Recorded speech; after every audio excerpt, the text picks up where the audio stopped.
Student, last time I told you about bacterial disease in man and plants. इंसानों में और plants के अंदर हमने कुछ बैक्टीरियल डिजीज डिस्कस की थी।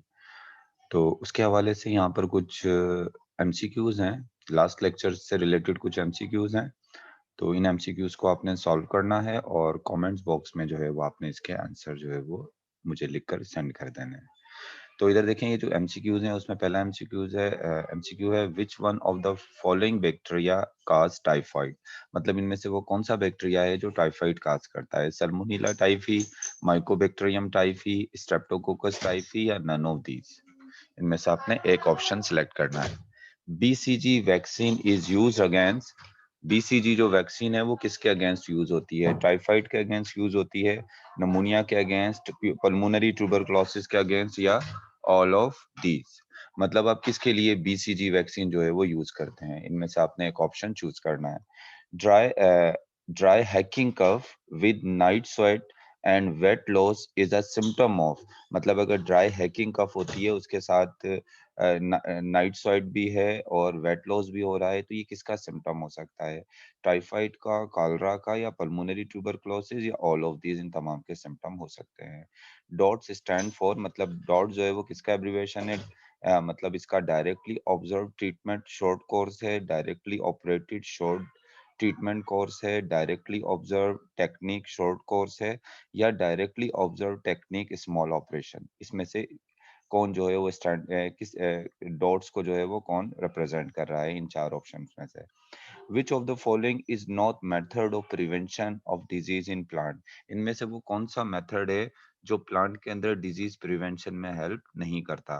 उसमें crop rotation, removal of disease plant by physical method, vaccination, या selection of disease free seed. तो ये कुछ एमसीक्यूज थे प्रीवियस लेक्चर के हवाले से। आज जो हमारे पास टॉपिक है, नेक्स्ट जो टॉपिक है जिसको हमने डिस्कस करना है, तो नेक्स्ट टॉपिक है हमारे पास कंट्रोल ऑफ हार्मफुल बैक्टीरिया। आज जो हमारे पास टॉपिक है वो है कंट्रोल ऑफ हार्मफुल बैक्टीरिया। देखें, बैक्टीरिया के फायदे भी बहुत सारे हैं, नुकसान मुझे लगता है कम है जितने ज्यादा हमारी इस इकोसिस्टम पर या हमारी इस दुनिया में बैक्टीरिया के फायदे हैं। लेकिन उन फायदों तो हैं, लेकिन हम बैक्टीरिया को खुला हुआ भी नहीं छोड़ सकते क्योंकि इनके हार्मफुल इफेक्ट्स भी हैं। यूजफुल हैं लेकिन उसके साथ हार्मफुल भी हैं। तो बैक्टीरिया को हमें कंट्रोल करना है। अब बैक्टीरिया को नॉर्मली जो हम कंट्रोल करते हैं वो किस लिए कंट्रोल करते हैं? एक तो हम कंट्रोल करते हैं बैक्टीरिया को प्रिवेंट डिजीजेस, यानी कंट्रोल करने की एक वजह तो प्रिवेंट डिजीजेस, यानी अगर हम बैक्टीरिया को कंट्रोल में रखेंगे तो डिजीज से बच सकते हैं। और दूसरा स्पॉइलेज ऑफ फूड, हमारे फूड को डिकम्पोजिशन के जरिए बैक्टीरिया स्पॉइल करते हैं। तो स्पॉइल जो फूड या फूड के खराब होने को भी हम बचा सकते हैं, किसको कंट्रोल कर कर? बैक्टीरिया को, स्पेशली हार्मफुल बैक्टीरिया को कंट्रोल करके। तो इधर देखें, डिजीज को या इनको कंट्रोल करने के लिए जो बैक्टीरिया को हम दो किस्म के मेथड यूज करते हैं। एक केमिकल मेथड यूज करते हैं और एक हम फिजिकल मेथड यूज करते हैं। केमिकल मेथड में हम जिन केमिकल्स को इस्तेमाल करते हैं, जिन केमिकल एजेंट्स को हम इस्तेमाल करते हैं, उसमें एंटीसेप्टिक हो गया, डिसइंफेक्टेंट हो गया, और कीमियोथेराप्यूटिक एजेंट जो होते हैं इनको हम यूज करते हैं। फिजिकल मेथड में हम हीट यूज करते हैं, मॉइस्ट हीट भी हो सकती है और ड्राई हीट भी, रेडिएशन यूज करते हैं, फिल्ट्रेशन का मेथड जो है वो हम यूज करते हैं। तो मतलब आज के लेक्चर में हमने इन तमाम चीजों को जो है वो डिस्कस करना है। तो किस तरीके से हम बैक्टीरिया को केमिकल मेथड के जरिए कंट्रोल करते हैं और किस तरीके से हम बैक्टीरिया को फिजिकल मेथड के जरिए कंट्रोल करते हैं। तो सबसे पहले चलें डिस्कस कर लेते हैं chemical method of bacterial control. तो बात केमिकल के नाम से ही पता है कि इसमें हम मुख्तलिफ केमिकल्स को यूज करते हैं बैक्टीरिया को कंट्रोल करने के लिए। तो उन केमिकल्स में कौन कौन से केमिकल आ जाते हैं? एंटीसेप्टिक, डिसइंफेक्टेंट और कीमोथेरेपेटिक एजेंट। ये तीन टाइप्स के केमिकल हम यूज करते हैं बैक्टीरिया को कंट्रोल करने के लिए। चलें वन बाय वन एक एक केमिकल को डिस्कस कर लेते हैं कि एंटीसेप्टिक क्या है, डिसइंफेक्टेंट क्या है। तो देखो, एंटीसेप्टिक किसको कहते हैं? Chemical substances use on living tissue that inhibit the growth of micro organism. मतलब वो केमिकल सब्सटेंसेस जो आप लिविंग टिश्यू पर जो है वो क्या करते हो, अप्लाई करते हो। जैसे आप जो है वो लिविंग टिश्यूज़ के ऊपर जिस तरह हम हा साबुन से हाथ धोते हैं, हम साबुन से हाथ धोते हैं तो मतलब ये है कि वो कुछ ऐसे साबुन होते हैं जिनमें एंटीसेप्टिक सोप होते हैं। एंटीसेप्टिक सोप में मतलब ऐसे केमिकल होते हैं जो हमारे हाथों पर यानी हमारे लिविंग जो टिश्यूज़ हैं ना, हमारी स्किन के टिश्यूज़ हैं, उनके ऊपर बैक्टीरिया की ग्रोथ को रोक देते हैं। तो मतलब कि हम जो एंटीसेप्टिक सोप यूज़ करते हैं, ये क्या है? ये भी एक तरीके का एंटीसेप्टिक है। इसके अलावा जिस तरह आप माउथ वॉश यूज़ करते हो, माउथ वॉश भी हम माउथ को जो है वो बैक्टीरिया से साफ करने के लिए या पायोडीन इस्तेमाल करते हैं हम। ये सब चीज़ें क्या हैं? ये सब एंटीसेप्टिक हैं, जो कि लिविंग टिश्यू पर यानी ज़िंदा जो टिश्यूज़ हैं, उनके ऊपर जो है वो किसको बैक्टीरिया की ग्रोथ को रोकते हैं। फिर डिसइन्फेक्टेंट क्या होता है? देखो जब लिविंग सरफेस पर जब एक केमिकल जिसको बैक्टीरिया की ग्रोथ के लिए यूज़ किया जा रहा है और आप उसको लिविंग सरफेस पे यूज़ कर रहे हो तो वो एंटीसेप्टिक है। लेकिन अगर आप उसको नॉन लिविंग सरफेस पर इस्तेमाल कर रहे हो किसी केमिकल को, तो उस केमिकल को हम क्या कहेंगे डिसइन्फेक्टेंट। जैसे आप अपना घरों में अगर जो पोंछा लगाते हो फिनाइल, फिनाइल का पोंछा लगाते हो ना फ्लोर पर, ज़मीन पर, ग्राउंड पर, तो वो क्या होता है वो बेसिकली आप नॉन लिविंग सरफेस पर केमिकल यूज़ कर रहे हो। तो वो फिनाइल जो होगा वो क्या होगा वो डिसइन्फेक्टेंट होगा। अपने वॉशरूम को जो है आप साफ करते हो फिनाइल से या मुख्तलिफ केमिकल से तो वो केमिकल क्या होते हैं डिसइन्फेक्टेंट होते हैं। सही है तो chemical inhibit the growth of bacterial vegetative cell and are used on a non living material मतलब वो केमिकल जो इनहिबिट कर देते हैं किसकी बैक्टीरियल के vegetative cell bacterial vegetative cell का मतलब क्या है ऐसा बैक्टीरिया जो जिसका सेल बिल्कुल मैच्योर हो जाता है वो रिप्रोडक्शन के काबिल हो जाता है तो उसको कहते हैं वेजिटेटिव सेल बैक्टीरिया का वो कौन सा सेल होगा वेजिटेटिव सेल तो उस वेजिटेटिव सेल को नॉन लिविंग सरफेस पे या नॉन लिविंग मटेरियल पर जब हम साफ करने के लिए बैक्टीरिया से या जरासीम उस पर से साफ करने के लिए हम इस्तेमाल करते हैं तो उसको हम डिसइंफेक्टेंट कहते हैं। एक तो मैंने आपको एग्जांपल दी कि आपका जो फ्लोर होता है, आपका जो फर्श होता है उसको आप पोंछे से, फिनाइल से साफ कर रहे हो वो डिसइंफेक्टेंट है। बाज़ दफ़ा हम लेबोरेटरी के अंदर जो ऑपरेटर्स होते हैं, ग्लास ऑपरेटर्स होते हैं, या जिस तरह टेस्ट ट्यूब्स हो गई और इस तरह के मुख्तलिफ इनको भी हम अल्कोहल से धोते हैं या इनको केमिकल से तो वो भी क्या होते हैं वो भी डिसइंफेक्टेंट होते हैं। देखो डिसइंफेक्टेंट ज़्यादातर ऑक्सीडाइजिंग एंड रिड्यूसिंग एजेंट होते हैं। डिसइंफेक्टेंट ज़्यादातर क्या होते हैं ऑक्सीडाइजिंग और रिड्यूसिंग एजेंट। देखो ऑक्सीडाइजिंग क्या होता है बैक्टीरिया के अंदर कोई एंजाइम्स हैं या कोई प्रोटीन्स हैं, अगर वो ऑक्सीडाइज़ हो जाएँ, तो भी वो अपना काम करना छोड़ देते हैं और बाज़ ऐसे भी कुछ केमिकल्स होते हैं कि अगर वो रिड्यूस हो जाएँ, तो भी अपना काम छोड़ देते हैं। ऑक्सीडेशन और रिडक्शन का प्रोसेस आपको पता होगा, किसी कंपाउंड के साथ ऑक्सीजन ऐड करना है या किसी कंपाउंड से इलेक्ट्रॉन रिमूव हो रहा है या हाइड्रोजन रिमूव हो रहा है, इसको हम ऑक्सीडेशन कहते हैं।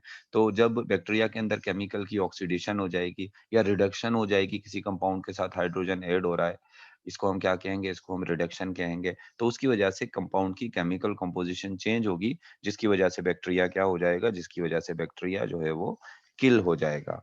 तो मतलब ये है कि हम जो है वो जो डिसइन्फेक्टेंट यूज़ करते हैं, वो डिसइन्फेक्टेंट या तो जो है वो केमिकल एजेंट्स होते हैं या या तो वो ऑक्सीडाइजिंग एजेंट्स होते हैं या फिर वो किस तरह के एजेंट्स होते हैं, वो केमिकल एजेंट्स होते हैं। अब इसमें जो है वो ऑक्सीडाइजिंग एजेंट्स और केमिकल रिड्यूसिंग एजेंट्स के अंदर कौन-कौन से आ जाते हैं? डिसइन्फेक्टेंट के एग्ज़ाम्पल में हैलोजेंस आ जाते हैं।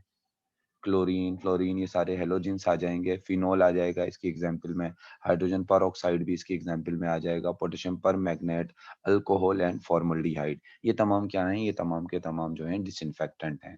अच्छा कुछ चीज़ें ऐसी होती हैं जिनको हम डिसइन्फेक्टेंट के तौर पे भी यूज़ करते हैं, जैसे अल्कोहल है, अल्कोहल को हम डिसइन्फेक्टेंट के तौर पे भी यूज़ कर सकते हैं। अल्कोहल को हम एंटीसेप्टिक के तौर पे भी यूज़ कर सकते हैं। मतलब इसको लिविंग टिश्यू पर भी यूज़ किया जा सकता है और किस पर इस्तेमाल किया जा सकता है? नॉन लिविंग मटेरियल पर भी इस्तेमाल किया जाता है। जैसे हमारे हाथों को जो हम सैनिटाइज़ करते हैं, सैनिटाइज़र जो होता है उसमें भी अल्कोहल मौजूद होता है।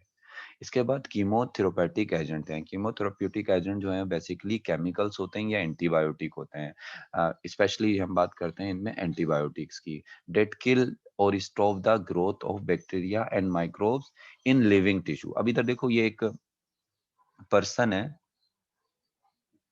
ये एक पर्सन है। अब मिसाल के तौर पे इसके सरफेस के ऊपर कोई बैक्टीरिया मौजूद हैं। तो इसके सरफेस पे जो बैक्टीरिया मौजूद है उसको हम किससे किल करेंगे या उसकी ग्रोथ को किससे इनहिबिट करेंगे? एंटी सेप्टिक से। किससे किल करेंगे? एंटीसेप्टिक से। इसके अलावा अगर इसके सराउंडिंग में कोई इसके सराउंडिंग के अंदर कोई इसका मटेरियल मौजूद है, कोई इस तरीके से विंडोज हैं, अब अगर इस पर कोई बैक्टीरिया मौजूद हैं तो उनको हम किससे किससे जो है उसकी ग्रोथ को इनहिबिट करेंगे? उसको करेंगे डिसइंफेक्टेंट से। डिसइंफेक्टेंट से हम इसको साफ करेंगे। अब तीसरी चीज क्या होती है कि अगर इस पर्सन की बॉडी के अंदर बैक्टीरिया चले गए और इसका इम्यून सिस्टम उस बैक्टीरिया को किल नहीं कर पाया, पहले तो काम इसके इम्यून सिस्टम को इस बैक्टीरिया को किल कर देना चाहिए था, इसके टिश्यूज के अंदर चले गए, मिसाल के तौर पे इसके ब्लड के अंदर ये बैक्टीरिया चले गए, तो ब्लड भी तो एक टिश्यू है ना, कनेक्टिव टिश्यू की एक टाइप है, तो उसके अंदर ये बैक्टीरिया चले गए। अब जब बैक्टीरिया बॉडी के अंदर चले गए हैं, टिश्यूज के अंदर चले गए हैं, अब टिश्यू के अंदर जो जो है जो केमिकल्स होंगे बॉडी के अंदर जाकर बैक्टीरिया को किल करेंगे, वो क्या होंगे? कीमोथेरापेटिक एजेंट। और उसमें ज्यादातर हम क्या यूज करते हैं? एंटीबायोटिक्स। क्या यूज की जाएंगी? एंटीबायोटिक। वो जो एंटीबायोटिक्स हम खाते हैं, वो एंटीबायोटिक्स जो है वो बैक्टीरिया को अंदर से क्या कर, बैक्टीरिया को या कोई भी माइक्रो ऑर्गेनिज्म है जो नुकसान कर रहे हैं, उनको क्या करती हैं? उनको टिश्यूज के अंदर जो है वो किल करती हैं। एंटीबायोटिक्स में जिन एंटीबायोटिक का नाम दिया है, जैसे सल्फोनेमाइड है, टेट्रासाइक्लिन है, पेनिसिलिन है। अच्छा देखो, यहाँ पर एक बात कर रहा है कि ये एंटीबायोटिक जो होती हैं किल और stop the growth of bacteria. मिसाल के तौर पे अगर हम टेट्रासाइक्लिन की बात करें, तो ये बॉडी के अंदर जो बैक्टीरिया होते हैं उनको किल कर देते हैं। आपको पता है बैक्टीरिया को एंटीबायोटिक जब किल करती है तो वो बैक्टीरिया के किसी ना किसी मेजर ऑर्गन पर अटैक करती है, या तो सेल वॉल पर, मेजर पार्ट पर अटैक करती है, सॉरी, या तो सेल वॉल पर या सेल मेम्ब्रेन पर या इसकी बायोसिंथेटिक मशीनरी पर। कोई भी चीज ऐसी इंपॉर्टेंट पार्ट इसका खत्म हो जाएगा तो बैक्टीरिया किल हो जाएगा। तो टेट्रासाइक्लिन तो बैक्टीरिया को किल करती है, लेकिन ये जो सल्फोनेमाइड एंटीबायोटिक है, ये बैक्टीरिया को खत्म नहीं करती, सिर्फ उसकी रिप्रोडक्शन को रोक देती है। ये किसको रोक देती है? सल्फोनेमाइड बैक्टीरिया की ग्रोथ यानी रिप्रोडक्शन को रोक देती है। देखो बाज़ दफा ऐसा होता है कि बैक्टीरिया कुछ रिप्रोड्यूस इतनी तेजी से कर रहे होते हैं कि हमारा इम्यून सिस्टम काम तो कर रहा होता है मगर फिर भी उनको खत्म नहीं कर पा रहा होता। तो ये सल्फोनेमाइड क्या करेगी? ये बैक्टीरिया की सिर्फ रिप्रोडक्शन रोकेगी। मतलब अगर 10 बैक्टीरिया हैं तो ये 20 बैक्टीरिया हैं तो ये 20 रहेंगे, 20 से ज्यादा नहीं बढ़ेंगे। जब ये 20 से ज्यादा नहीं बढ़ेंगे तो फिर हमारा इम्यून सिस्टम एक एक करके इनको क्या कर देगा? किल कर देगा। लेकिन अपनी ग्रोथ कंटिन्यू कर रहे हैं तो फिर उसको किल करना थोड़ा मुश्किल हो जाता है। तो अब आप देखें ना, यहाँ पर एक बात हो रही है कि एंटीबायोटिक जो है वो बैक्टीरिया को किल भी कर सकती हैं, और दूसरा इनका तरीका क्या होता है? ग्रोथ को स्टॉप कर देती हैं। दोनों ही तरीकों से बैक्टीरिया की जो नंबर्स हैं आपकी बॉडी में क्या हो जाएंगे? कम हो जाएंगे। तो मेरे ख्याल से आपको क्लियर हो चुका होगा कि डिसइंफेक्टेंट, एंटीसेप्टिक और एंटीबायोटिक में क्या तीनों के तीनों केमिकल्स हैं, लेकिन इन केमिकल्स के अंदर फर्क क्या है। बात हमने कर ली थी कि अगर लिविंग लिविंग सरफेस पर कोई केमिकल यूज किया जाएगा बैक्टीरिया को किल करने के लिए तो उसको एंटीसेप्टिक कह रहे हैं। अगर नॉन लिविंग मटेरियल पर यूज किया जाएगा तो उसको डिसइंफेक्टेंट कह रहे हैं। और बॉडी के टिश्यू के अंदर बैक्टीरिया को किल करने के लिए इस्तेमाल किया जाएगा तो उसको हम कीमोथेरापेटिक एजेंट कह रहे हैं। कीमोथेरापेटिक थेरेपेटिक एजेंट में सबसे ज्यादा हम किसको इस्तेमाल करते हैं? एंटीबायोटिक्स को। तो ये तो हमने बात कर ली किसकी? ये हमने बात कर ली कौन से मेथड की? ये हमने बात कर ली केमिकल मेथड की। अब बात कर लेते हैं फिजिकल मेथड्स की। वो फिजिकल मेथड्स कौन-कौन से हैं जिनको इस्तेमाल कर कर हम बैक्टीरिया की ग्रोथ को जो है वो क्या कर सकते हैं? कंट्रोल कर सकते हैं। देखो फिजिकल मेथड में कौन से एजेंट होते हैं? Physical agent. और फिजिकल एजेंट कौन-कौन से हो सकते हैं? हीट, रेडिएशन, फिल्ट्रेशन, ये सब क्या है? ये सब फिजिकल मेथड है। सही है ना? सबके फिजिकल एजेंट हैं।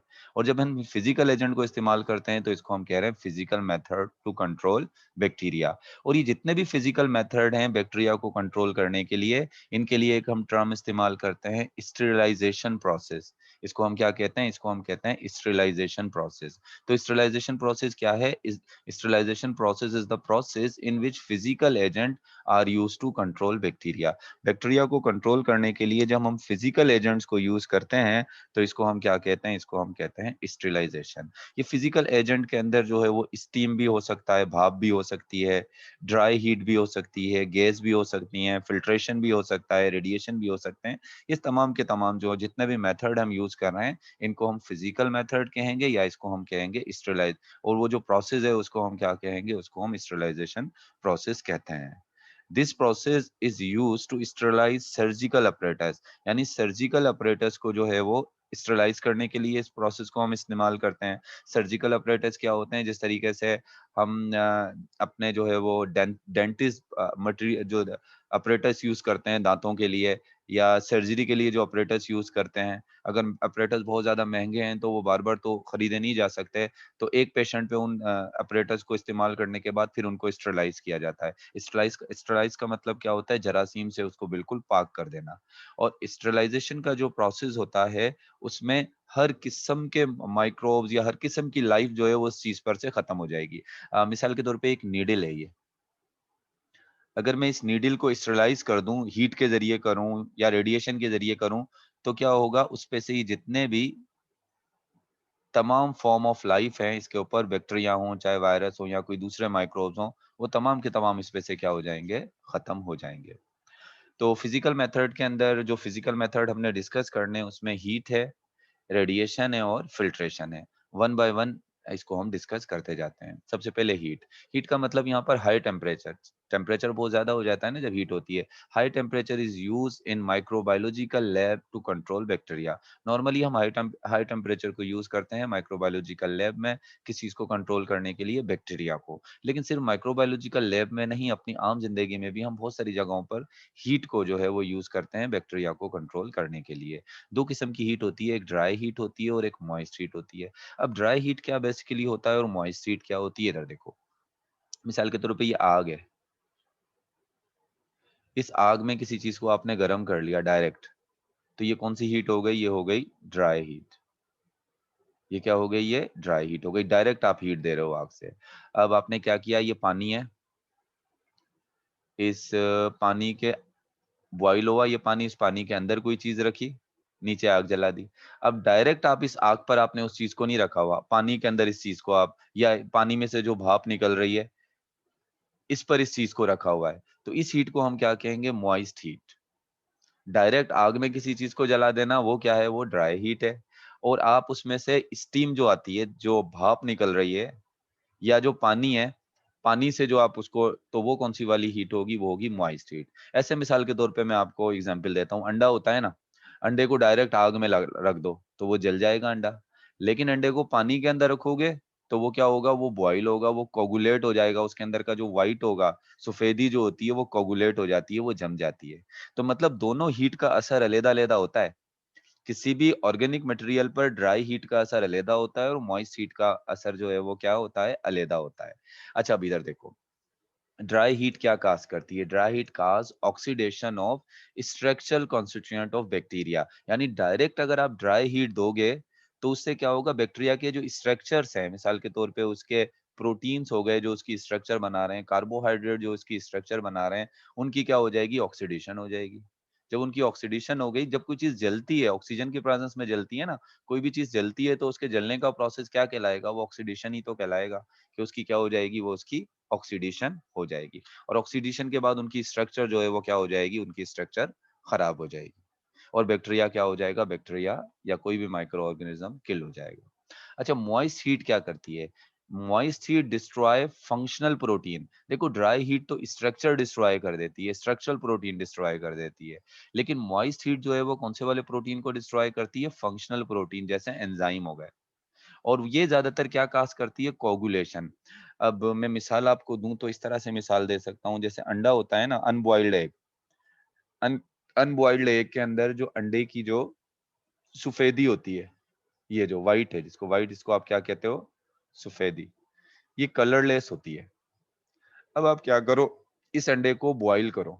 जब आप इस अंडे को बॉईल करते हैं तो इसके अंदर की जो सफेदी होती है वो कोगुलेट हो जाती है, ऐसे जम जाती है और व्हाइट कलर की हो जाती है। सही है ना। अब आपने इसको मॉइस्ट हीट दी आपने, क्योंकि उसको आप पानी के अंदर बॉईल किया है ना। लेकिन अगर आप डायरेक्ट इसको बॉईल कर देते हैं ना, ऐसे डायरेक्ट इसको गर्म करते, तो ये जल जाता, यानी इसकी ऑक्सीडेशन हो जाती। लेकिन यहाँ पर क्या हुआ है, जब आपने इसको मॉइस्ट हीट दी है, तो इसकी क्या हो गई, व्हाइट जो प्रोटीन था इसका, एल्ब्यूमिन कहते हैं ना व्हाइट प्रोटीन, उसकी कोगुलेशन हो गई। वो कोगुलेट हो गया, जम गया। और आपको पता है जितने भी एंजाइम होते हैं, जब वो जम जाते हैं, जब उनको वाटर नहीं मिलता, तो वो काम नहीं करते। अब इसके अंदर से वो बिल्कुल ये सॉलिड हो गया, अब इसके अंदर वाटर है ही नहीं, लिक्विड मीडियम है ही नहीं, तो एंजाइम काम नहीं करेंगे। तो अगर आप बैक्टीरिया को मॉइस्ट हीट दोगे और उसके अंदर के एंजाइम कोगुलेट हो जाएंगे, तो भी बैक्टीरिया जो है खत्म हो जाएंगे, क्योंकि उनके एंजाइम्स काम नहीं करेंगे। तो इतना डिटेल में तो आपकी बुक में यहाँ नहीं बताया गया है ड्राई हीट या मॉइस्ट हीट, ये मैंने थोड़ा आपको समझाने के लिए बता दिया कि हीट जो है वो ड्राई हीट नाम यूज किया गया है, ड्राई हीट का नाम यूज किया गया है, मॉइस्ट हीट की जगह पर स्टीम स्टीम का लफ्ज इस्तेमाल किया गया है। तो ये दोनों चीजें जो हैं वो हीट के हवाले से थी। अब इसके बाद नेक्स्ट जो हमारे पास है फिजिकल एजेंट, वो है रेडिएशन। सर्टन इलेक्ट्रोमैग्नेटिक रेडिएशन जिस तरीके से आपको पता है, एक्स रेज और गामा रेज। तो ऐसी इलेक्ट्रोमैग्नेटिक रेडिएशन जिनकी वेवलेंथ 300 नैनोमीटर से कम हो। आपको इस बात को पता होना चाहिए कि जितनी ज्यादा वेवलेंथ कम होती है, उतनी ही ज्यादा एनर्जी होती है उस रेज में, उस रेडिएशन, जितनी ज्यादा रेडिएशन में वेवलेंथ कम होगी, उतनी ज्यादा एनर्जी होगी। तो 300 नैनोमीटर या 300 नैनोमीटर या 300 नैनोमीटर से जो कम वाली जो रेडिएशन है, तो इनमें एनर्जी ज्यादा होती है, और इनको हम माइक्रो ऑर्गेनिज्म को किल करने के लिए इस्तेमाल करते हैं। और सबसे ज्यादा जो एनर्जी जिस इलेक्ट्रोमैग्नेटिक रेडिएशन में होती है, वो है गामा रेस। गामा रेस के बाद फिर एक्स रेज आती हैं। तो हम ज्यादातर बैक्टीरिया को किल करने के लिए या स्टरलाइजेशन प्रोसेस में किसको इस्तेमाल करते हैं, गामा रेस को इस्तेमाल करते हैं। अक्सर हॉस्पिटल्स के जो रूम्स होते हैं, उनको खाली कराकर उन पर ये गामा रेज स्प्रे किए जाते हैं, ताकि वहां पर जो है वो क्या हो, बैक्टीरिया को हम वहां से खत्म कर सकें। तो मतलब रेडिएशन का जो प्रोसेस है, ये फिजिकल या स्टरलाइजेशन के प्रोसेस में आ जाएगा। अच्छा, इसके बाद एक और तरीका है जिसको हम कहते हैं फिल्ट्रेशन। अच्छा देखो, कुछ कंपाउंड ऐसे होते हैं जिनको हम हीट सेंसिटिव कहते हैं, जिसको थर्मोलोबाइल मोबाइल भी क्या जो है वो कहा जाता है, जो क्या होते हैं, जो बेसिकली जो है वो हीट सेंसिटिव कुछ जो है कंपाउंड होते हैं, थर्मोलेबाइल भी जिनको जो है वो कहा जाता है। तो अब हीट सेंसिटिव कंपाउंड्स के अंदर से अगर आप बैक्टीरिया को खत्म करना चाहोगे, तो अब गर्म करके तो उनको आप खत्म कर नहीं सकते बैक्टीरिया को। मिसाल के तौर पे ये एक एंटीबायोटिक है, ये एंटीबायोटिक है, केमिकल है ना ये एंटीबायोटिक, और इसमें ये बैक्टीरिया है। अब अगर इस एंटीबायोटिक में से मैं बैक्टीरिया को खत्म करना चाहूं और इस एंटीबायोटिक को मैं हीट दूं, तो हीट देने का नुकसान ये होगा कि बैक्टीरिया तो खत्म होंगे, उसके साथ ये एंटीबायोटिक भी खत्म हो जाएगी। तो इसका मतलब इसकी स्टरलाइजेशन हम हीट के जरिए नहीं कर सकते। तो इसका तरीका सिंपल ये होता है कि आप इसकी फिल्ट्रेशन कर लें। आपको पता है कि एक पोर्सिलीन फिल्टर पेपर होता है। अगर पोर्सिलीन फिल्टर पेपर से मैं इस एंटीबायोटिक को छान लूंगा, फिल्टर कर लूंगा, तो एंटीबायोटिक तो इस नीचे वाली टेस्ट ट्यूब में चली जाएगी। एंटीबायोटिक कहाँ चली जाएगी, नीचे वाली टेस्ट ट्यूब में चली जाएगी। लेकिन एंटीबायोटिक तो नीचे वाली टेस्ट ट्यूब में चली जाएगी, लेकिन बैक्टीरिया ऊपर ही रह जाएंगे, इस पोर्सिलिन फिल्टर पेपर के पोर से नहीं गुजर पाएंगे। तो कुछ हीट सेंसिटिव कंपाउंड होते हैं जिनको हम हीट के जरिए किल नहीं कर सकते। तो उनके लिए हम क्या यूज करते हैं, उसके लिए हम फिल्ट्रेशन का तरीका इस्तेमाल करते हैं। उनमें कौन कौन से कंपाउंड आ जाते हैं, एंटीबायोटिक्स आ जाती हैं, हार्मोन्स आ जाते हैं, सीराज आ जाते हैं, जो सीरम होता है हमारा, ब्लड का सीरम। आपको पता होगा कि जब ब्लड का जो प्लाज्मा होता है, उसमें से जब हम कोगुलेट क्लोटिंग प्रोटीन निकाल देते हैं, तो उसको फिर हम क्या कहते हैं, उसको हम सीरम कहते हैं। तो उन सीरम को भी जो है वो आप हीट के जरिए जो है वो फिल्टर या स्टरलाइज नहीं कर सकते। इसके लिए हम फिल्टराइजेशन का तरीका इस्तेमाल करते हैं। Sterilise by means of member filter, यानी कोई मेम्ब्रेन ऐसी इस्तेमाल करते हैं, जैसे पोर्सिलीन फिल्टर पेपर को भी हम यूज कर लेते हैं, किसके लिए, इन चीजों को फिल्टर करने के लिए। तो यहाँ तक तो हमने बात कर ली किसकी, कंट्रोल ऑफ बैक्टीरिया की बात करी। कंट्रोल ऑफ बैक्टीरिया में पहले केमिकल कंट्रोल की बात कर ली।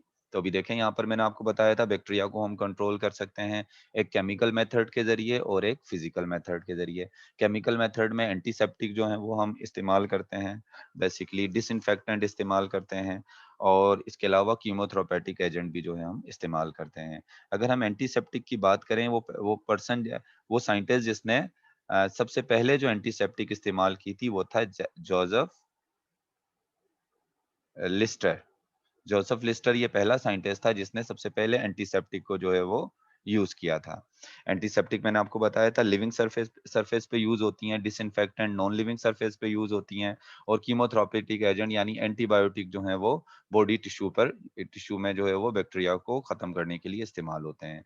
फिजिकल मेथड में मैंने आपको हीट बता दिया, एक मॉइस्ट हीट होती है, एक ड्राई हीट होती है। रेडिएशन, कौन सी रेडिएशन को हम इस्तेमाल करते हैं, गामा रेज को इस्तेमाल करते हैं। फिल्ट्रेशन मैंने आपको बता दिया कि ऐसे कंपाउंड जो हीट के ज़रिए या रेडिएशन से सेंसिटिव होते हैं, तो उनको फिर जो है वो हम बैक्टीरिया से पाक करने के लिए या स्टरलाइज़ेशन के लिए जो है वो क्या यूज़ करते हैं, फ़िल्ट्रेशन मेथड यूज़ करते हैं।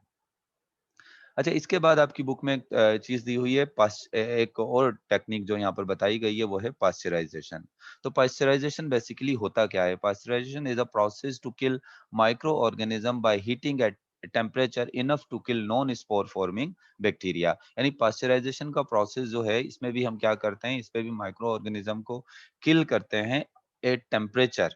इतने टेम्परेचर पर हम उसको किल करते हैं कि नॉन स्पोर फॉर्मिंग बैक्टीरिया जो हैं उसमें से खत्म हो जाएँ। अब आपको पता है कि एक बैक्टीरिया होते हैं जो स्पोर फॉर्मिंग होते हैं। मिसाल के तौर पे अगर हम हाई टेम्परेचर उन बैक्टीरिया को दें, तो वो अपने आप को किसमें कन्वर्ट कर लेंगे? स्पोर में, एंडोस्पोर के अंदर अपने आप को कन्वर्ट कर लेंगे। सही है ना? अगर हम उनको ज़्यादा हीट दें, तो ऐसे बैक्टीरिया को तो आप हीट के ज़रिए खत्म कर ही नहीं सकते हो, क्योंकि वो अपने आप को किसमें कन्वर्ट कर लेंगे? वो स्पोर में कन्वर्ट कर लेंगे। लेकिन ऐसे बैक्टीरिया जो स्पोर में कन्वर्ट नहीं हो सकते, नॉन स्पोर फॉर्मिंग जो बैक्टीरिया होते हैं, उनको एक हम खास टेम्परेचर देकर जो है वो खत्म कर सकते हैं और इस प्रोसेस को हम क्या कहते हैं? पास्चराइज़ेशन कहते हैं। मिसाल के तौर पे ये मिल्क है, अक्सर आपने देखा होगा दूध को मिल्क को जो है वो हम अ, सही रखने के लिए, फटने से बचने के लिए हम क्या करते हैं, इसको हम गरम करते हैं। तो जब आप इस मिल्क को गरम करते हो, तो उसमें से जो नॉन स्पोर फॉर्मिंग बैक्टीरिया होते हैं, वो क्या हो जाते हैं, वो खत्म हो जाते हैं। तो इस वजह से दूध फिर खराब नहीं होता। तो पास्चराइज़ेशन का प्रोसेस आप किसके लिए यूज़ करते हो? तो milk is pasteurised by heating at 71। अगर आप मिल्क को पास्चराइज़ करना चाहते हो, तो उसको 71 डिग्री फॉर 15 सेकंड, 15 सेकंड तक 71 डिग्री सेल्सियस तक आप इसको गरम करें या फिर 62 डिग्री सेल्सियस पर आप इसको गरम करेंगे 32 मिनट तक। आप आपके घर में भी जो मिल्क आता है, आप उसको बॉयल करते हो ना, तो वो बॉयल करना बेसिकली एक तरीके से आप एक पास्चराइज़ेशन का ही प्रोसेस क्या कर रहे हो, इस्तेमाल कर रहे हो। इसको पास्चराइज़ेशन का प्रोसेस क्यों कहते हैं? लुईस पास्चर ने इसको इंट्रोड्यूस कराया था। लुईस पास्चर ने इस तरीके को इंट्रोड्यूस कराया था, इस वजह से इसका नाम रखा गया है पास्चराइज़ेशन। अच्छा, प्रिजर्वेशन ऑफ फूड यानी खानों को हम किस तरीके से प्रिजर्व कर सकते हैं, महफूज कर सकते हैं। खानों को महफूज करने का तरीका क्या है? By keeping it at temperature between 10 to 50 degree Celsius. या तो हम खानों को महफूज कैसे कर सकते हैं कि हम उनको कितने टेम्परेचर पे रखें, 10 टू 15 डिग्री सेल्सियस टेम्परेचर पर। अक्सर bacteria 10 to 15 degree Celsius temperature पर अपनी ग्रोथ इतनी ज्यादा नहीं करते। जिस तरह हमारा जो फ्रिज होता है, फ्रिज का जो नीचे वाला पोर्शन होता है, तो उसका जो टेम्परेचर होता है हम ज़्यादातर 10 और 15 डिग्री सेल्सियस तक होता है या उससे भी थोड़ा कम कर लेते हैं। तो उस टेम्परेचर पर जो है वो हम फूड को जो है वो कुछ टाइम के लिए क्या कर सकते हैं, जो है वो महफूज़ कर सकते हैं। मिल्क हो गया, वेजिटेबल्स हो गई, मीट हो गया, इसको हम जो है वो 15 से 10 से 15 डिग्री सेल्सियस पर रखकर कुछ टाइम के लिए, ज़्यादा टाइम के लिए नहीं, कुछ टाइम के लिए हम फूड को प्रिज़र्व कर सकते हैं या महफूज़ कर सकते हैं। अगर और मज़ीद ज़्यादा टाइम के लिए आप फूड को प्रिज़र्व करना चाह रहे हो, महफूज़ करना चाह रहे हो, तो food can frozen at -10 and -18 degree Celsius for several several week and several month. अगर आप बहुत हफ्तों तक या कई महीनों तक जो है वो अपने जो है वो खाने को आप महफूज़ करना चाह रहे हो, तो माइनस डिग्री सेल्सियस जो आपका डीप फ्रीज़र होता है, जो ऊपर की तरफ जो डीप फ्रीज़र होता है, उसमें जो है वो माइनस डिग्री जो है वो टेम्परेचर होता है। तो उसकी वजह से उसमें जो है वो आप खाने को या मीट हो गया या वेजिटेबल्स हो गई, उसको ज़्यादा अरसे तक आप क्या कर सकते हो, आप उसको जो है वो महफूज़ कर सकते हो। आपने देखा होगा अक्सर सुपरमार्केट पर जो है फ्रोज़न फूड फूड मिलते हैं। फ्रोज़न फूड का मतलब ही क्या होता है, उनको उन्होंने जो है वो -10 और -18 डिग्री सेल्सियस पर जो है वो रखा हुआ होता है। इसका एक और तरीका क्या है फूड को प्रिजर्व करने का, फूड इज़ डिहाइड्रेटेड। आप चीज़ों को सुखा लो, सुखाने के बाद भी अक्सर आप देखा होगा कुछ सब्जियाँ होती हैं, अगर आप उनको ड्राई करके रख लो, कुछ फ्रूट्स होते हैं, अगर आप उनको ड्राई कर लो, तो उससे हम क्या कर सकते हैं, उससे भी हम उनको जो है वो प्रिजर्व कर सकते हैं। जैसे क्या वो होते हैं आम होता है, आम के छोटे-छोटे उसके आम जब कच्चा होता है उसके छोटे-छोटे पीस धूप में सुखा लेते हैं, तो उससे जो है वो क्या हो जाता है, वो डिहाइड्रेशन के बाद महफूज़ हो जाता है।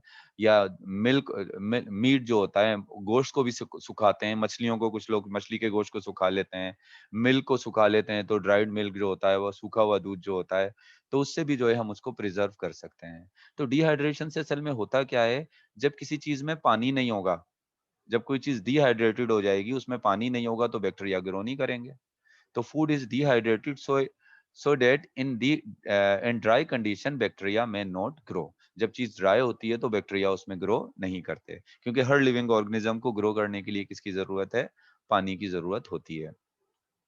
अच्छा, इसके अलावा adding preservative to inhibit the growth of bacteria, बहुत कुछ केमिकल्स होते हैं जिनको हम प्रिजर्वेटिव कहते हैं या प्रिजर्वर कहते हैं, जो कि बैक्टीरिया की ग्रोथ को जो है वो रोक देते हैं। अक्सर आपको जो डिब्बों में जो दूध मिलते हैं, मिल्क मिलते के जो डिब्बे होते हैं, कैन फूड जो होता है, जो अक्सर डब्बों में आपको मिलता है कैन फूड, उसमें प्रिजर्वर मिलाए जाते हैं।